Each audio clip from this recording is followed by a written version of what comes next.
मुझसे अक्सर कई लोग पूछते हैं कि इश्क और मोहब्बत में क्या फर्क होता है। इश्क लिंग्विस्टिकली अगर आप देखें तो अरबिक लफ्ज आशका से निकला है। एक बेल को कहते हैं जो कहते हैं कि अगर किसी पेड़ से लिपट जाए तो उस पेड़ को सुखा देती है।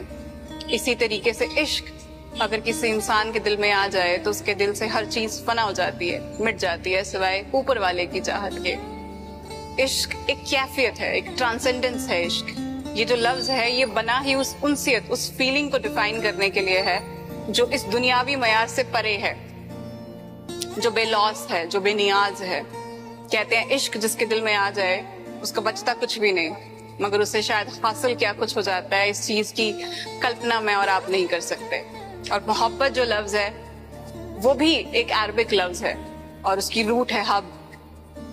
किसी हार्ड मास के इंसान से जो उनसियत आप रखते हैं उसे आप मोहब्बत कहते हैं, जिसे आप देख सकते हैं, छू सकते हैं। इस फानी दुनिया में एक फानी इंसान से जो आप करते हैं वो मोहब्बत है। दो लोग जब मिलकर जिंदगी गुजारने का फैसला करते हैं, उसे खुशो आबाद करने की कोशिश करते हैं, वफा निभाने की कोशिश करते हैं, उसे आप मोहब्बत कहते हैं। अगली दफे आप जब कोई ऐसा मिसरा पढ़ें तो इस कॉन्टेक्स्ट को ध्यान में रखिएगा। शायद हो सकता है उस मिसरे के सारे राज आपके ऊपर आश्कार हो जाएं।